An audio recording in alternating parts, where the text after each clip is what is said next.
Could President Trump be backing down after those terrible scenes in Minnesota, after his unequivocal support for the immigration agents amid unrest and the 2 murdered Minnesotans? Today it was reported that his ICE chief in the region, Gregory Bovino, is to leave Minneapolis.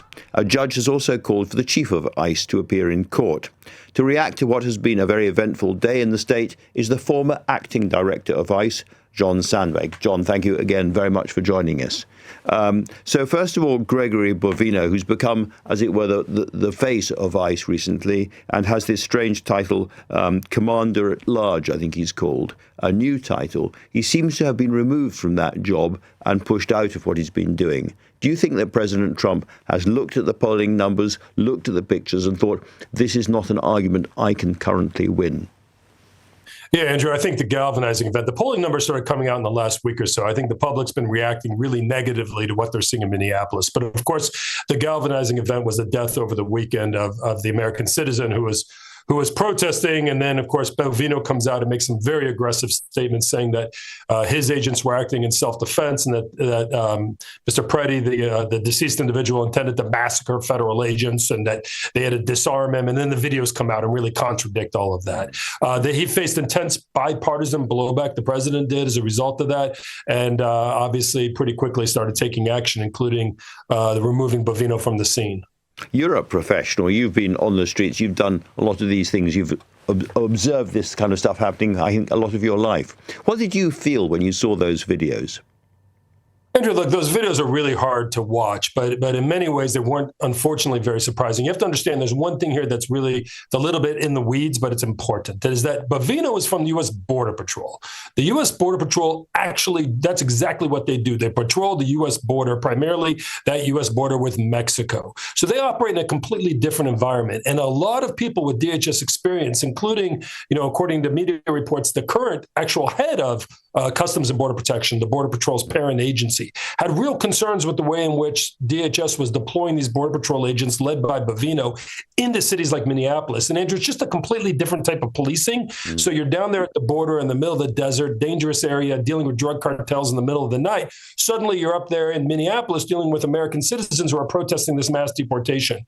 We've seen the videos, not just the shooting of Mr. Pretti, but just writ large, where these very aggressive responses dealing with the protesters, use of pepper sprays and quickly resorting to tear gas. Bovino oftentimes firing up these guys to say, like, it's an us versus them, it's a war. That's just not how you police protests that are exercising their constitutional rights. And so, unfortunately, I think this weekend was not surprising, especially not just to me, but to lots of people with experience at DHS, knowing how the Border Patrol agents are trained and knowing that when you put them out of a position like this, unfortunately, something like this is highly likely to occur. Do you think Bovino was out of control?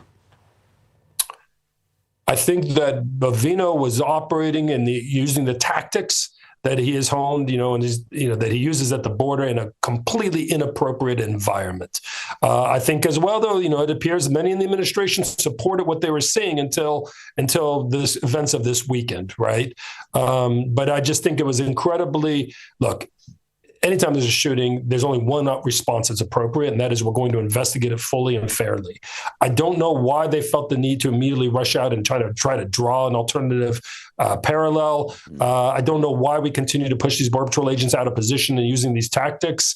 I don't think it was all Bovino. No, I was going to ask, do you think a lot of the guys on the ground are simply not properly trained and prepared for the job they're being told to do? Yeah, Andrew, that's correct. That's 100% right. That's not what these Border Patrol agents do. And candidly, it's not what many of these ICE agents do, right? These guys are trained to primarily, a lot of what ICE does in terms of arresting in America is they're actually picking up people who are already in custody. So they're going to the local jail and picking up an undocumented immigrant, or they're going down to the border and picking them up when they're arrested after they entered the United States. We've pivoted, though, and we put all these agents out in the street. And then what makes it even harder for them is that these protests have formed. And it's just not the kind of policing that ICE agents do. That's more what you defer to your city police. They're the ones when there's a march, when there's a protest out at the courthouse. They're the ones who handle that. And it's sensitive, Andrew. Quickly, you have to know the difference between what is impeding a federal agent and what is constitutionally protected free speech in the United States. And I don't envy the officers. It's a hard job. I blame the administration for putting them in this incredibly difficult position where it's not what they're trained to do, it's not what they're experienced to do, and now they have to do it.